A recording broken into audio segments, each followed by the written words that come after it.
One night, everything's quiet and everyone in this house is asleep. And this guy, he gets a hammer and he goes over to his friend's bed where she's sleeping and he swings it down on her as hard as he can. Now, the guy's name is Sam. He's 20. He actually goes by the name Psycho Sam because he's an aspiring rapper in the horrorcore genre. Horrorcore is, of course, a subgenre of rap that sucks. Anyway, one day Sam, he meets this girl online and her name's Emma. Now, Emma is only 16, but she's super into horror and she likes Sam's raps and he seems pretty cool. And eventually they start dating. But unfortunately, they live on opposite sides of the country, so their whole relationship is online. Now, these two online date for about a year, and things are going well. They're really into each other. He's saying, I love you. It's adorable. Then one day, they finally see an opportunity to meet up in person. There's a horrorcore festival happening a few states away from Emma that they can meet up and go to, so boom, it's on.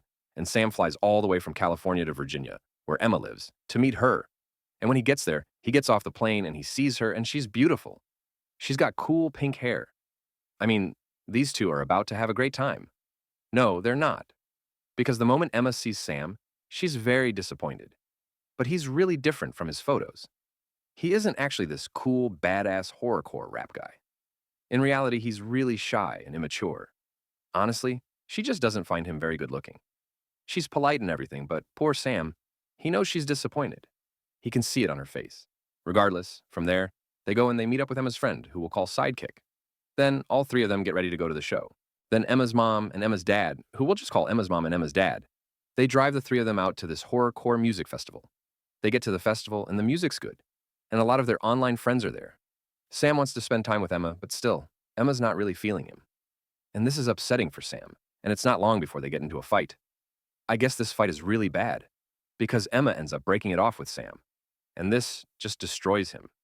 He's devastated. So eventually the concert ends, and Emma's mom and dad drive them to Emma's mom's house. Then Emma's dad leaves because they don't actually live together. Emma's mom and dad are divorced. So now you got Sam, Emma, Sidekick, and Emma's mom all in this house. And Sam plans to stay a few more days, and then he's going to fly back home. But quietly, Sam has been stewing this whole time. So they all go to bed, and they're in separate rooms. And Sam, he's just lying there, and he's pissed off. He loves this girl, and now she wants nothing to do with him. And later, around 3 hot a.m., he's still up and everyone else is asleep. And he gets up and he searches the house and he finds a ball-peen hammer. And then he creeps over to the couch where Sidekick is sleeping. He's so angry about the whole situation, he swings the hammer down on her, and it unalives her instantly before she can even wake up. Then he goes upstairs where Emma's mom is sleeping and he does the same thing to her. Finally, he creeps over into Emma's room and she's there sleeping peacefully. And he does the same thing to her. Then a few days go by and Sam is still there in the house with the bodies.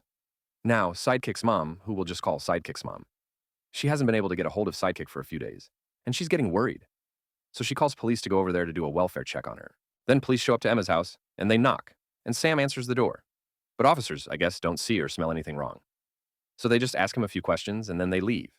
But Sidekick's mom is not satisfied with this. She knows something's wrong. So she calls Emma's dad, and she asks him to go over there and check. And Emma's dad's like, sure, I'll go over there and check on him.